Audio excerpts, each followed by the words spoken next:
guys, welcome to Stacking the Shelves for the week preceding September 17th. I did get 5 books this week, and I've actually got physical books, which I haven't gotten for a while.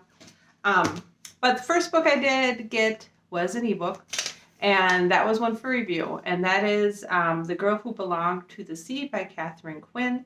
This comes out super soon. It comes out September 28th. So just in a couple weeks, and it is a young adult fantasy. It's the first book in a trilogy about a girl who sounds like she's kind of had her life ruled and been shipped around to kingdoms and king, and she's kind of sick of these men ruling her life. So she makes a pact with a god, and that's all I know. The preliminary reviews for it are very, very good. And I did get a copy through NetGalley to review, so I'm excited to get to read it. It sounds like it's really good.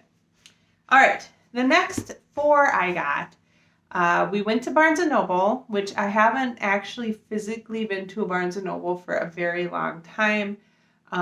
We had kind of a busy day on Saturday. We did an online Pathfinder session, and then we met my parents at an apple orchard and picked some apples and did a corn maze. And then on the way back, we stopped for dinner and ended up eating outside at Brick and Bourbon, if you guys know that. It's a very, very nice restaurant. And then right next to there, right across the street, is a Barnes & Noble. And I was like, I wonder if it's still open. And my husband was like, well, let's go ahead and go look. So we did go ahead and go to the Barnes & Noble. And I was just determined to buy some physical books since I've been reading almost everything on my Kindle lately. And I'd really like to support brick and mortar bookshops because I really enjoy going to them. So I picked up some books that had been on my wish list for a while. Most of these are young adult, and then one's pure fantasy, and the other one is manga. But the first one I picked up is one I've had on my list to read for a while, and that is All That Glitters by, I don't know if it's Gita Trelease. And this is set in like Mary Antoinette's time.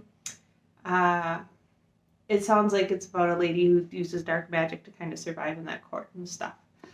So it sounded really good. I've been wanting to read it for a while. I kind of like novels set in the historic French court, and I thought it would be an interesting read.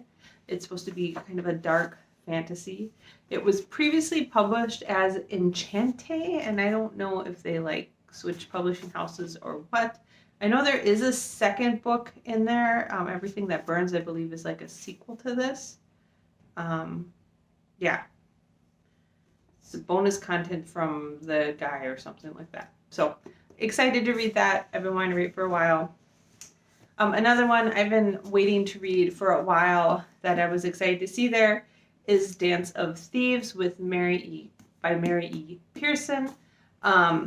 She also wrote this is set in the same world as a different trilogy I read of hers. Oh yeah, the Remnant Chronicles. So I read that. I think I really loved the first book, and the other 2 were okay. But this one is getting a lot better reviews, and honestly, I really like the cover, and the story sounds pretty cool too. So kind of a young adult epic fantasy kind of thing about 3 young women. 1 or 3 people. 1 is a son destined to lead, thrust suddenly into power. 3 fierce young women of Ratan, the queen's premier guide, a legendary street thief, and a dark secret that threatened the entire continent. Anyways, so yeah, I've been wanting to read this. That would be a good one to pick up. The next one I got was also another fantasy. This one's actually in the fantasy section, not in the young adult section, but I think it could be. And that is The Poppy War by R.F. Kuang. This is another like fantasy Chinese historical. When I read it, it reminded me a little bit of the other one I just read. I can't remember.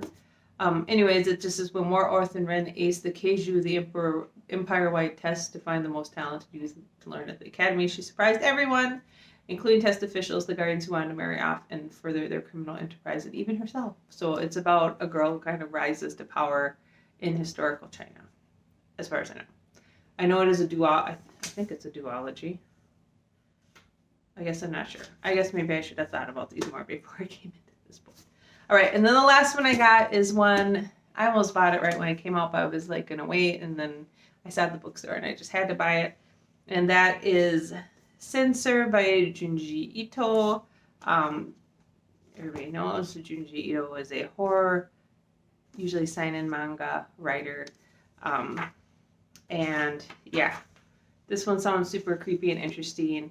My favorite by far from him so far is Uzumaki, but I've read a lot of his other releases, and they are kind of re-releasing a lot of his manga collections or longer stories or whatever in the United States in like new, beautiful formats. So when Censor came out, I was pretty excited to pick it up. I'm a pretty big fan of his. So like, I like Tomi, I like Uzumaki, and then there was a different one I picked up that I was kind of like, man, that wasn't so great. So he's a little hit or miss, but when I saw this in person, it's got that nice like rubberized feel to it, and I like the color and the so I just kind of fell in love with like the hardback version of it. So yeah, I hope I enjoy that. So those are the 5 books that I got this week. Yeah, I counted 5, right? Not really a whole lot going on here. My son survived his first week of high school. I think I mentioned that last week. His second week went pretty well too. He's decided to like join the debate team, and he's super excited about it. And so that's been really good. And husband and I are working. I don't know, things are just kind of going. We're kind of busy last weekend. We did meet my parents out at an orchard on Saturday, and then Sunday we met some friends out at an art fair, which was like way too busy for my comfort. I think it was a little bit too busy for everybody's comfort. It was outside, but it was pretty crowded, and we ended up spending a lot of it like across the lake on a path, like looking at the giant crowd of people. But we did walk through all the art stuff really quick and get some goodies. They had like an apple strudel booth there that was really good. And then what else? We have kind of a busy weekend coming up here. I know my husband's dad is coming over to watch a football game, and then my son's having a friend over overnight again, spend the night. And then we have Pathfinder with a different group on Sunday morning, and then we are considering selling our camper because we used it a ton last year. We didn't use it as much this year, and as my son's getting older, he's just not enjoying it as much. So we are thinking we might sell it. So we might be working on like cleaning it out on Sunday afternoon. I'm not sure. Other than that, we've had our normal crazy Minnesota weather. It's been quite nice. So like low 70s for the highs, getting down to the upper 40s for lows. But then like for some reason today, all of a sudden it hit 88. So I'm wearing a sweatshirt now because it's still pretty cool in the house because we just turned everything off and we've had the windows open. So it gets really cool in the morning because it gets down into like the low 50s, upper 40s. But yeah, 88's a little much. We shut all the windows and we did go out tonight for a little bit, and yeah, it's really hot, so not a fan.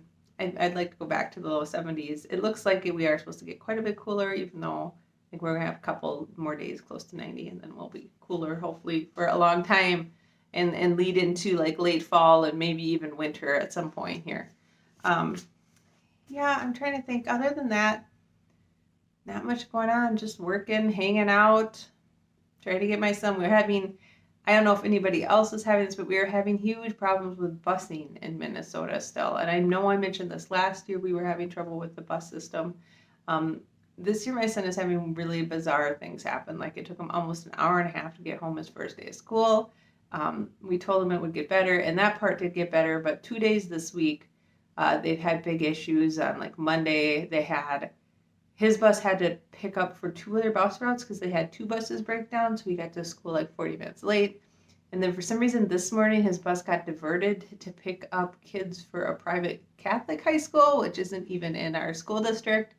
And they dropped those kids off at like his high school, and then those kids took another bus to another high school. But because of that detour, he was over an hour late to school. And the office has been marking him as tardy for these. So I'm getting notifications, and I was on the phone with the office like, okay, so how does my son check in so he's not tardy because it's the bus that's late? And we can't really do a lot about that. So we've discussed picking him or dropping him off at school in the morning, but it's hard to do, and he actually doesn't mind riding the bus. So we're going to see how it goes this next week. But I mean, he can't be completely missing his first class like half the time. It's ridiculous. So enough about that. Anyways, I hope that you guys, if you have kids in school, they're doing well. I hope you're starting to get some fall weather wherever you are and enjoying that, and that you got a lot of great books and have a great week of reading ahead of you. I try to post videos every Wednesday and Saturday. On Saturdays, usually stacking the shelves, and Wednesday something different. This coming Wednesday, I do have a video on standalone steampunk novels being published. You should have seen one this last Wednesday on steampunk graphic novels, so these videos are starting to come out. I think there's going to be 5 of them total. So I hope you enjoy that when it comes out if you're interested in that subject. If not, just skip it. Other than that, I don't have a lot more else to say. I hope that you had a great week of reading, and I will talk to you on Wednesday. Bye.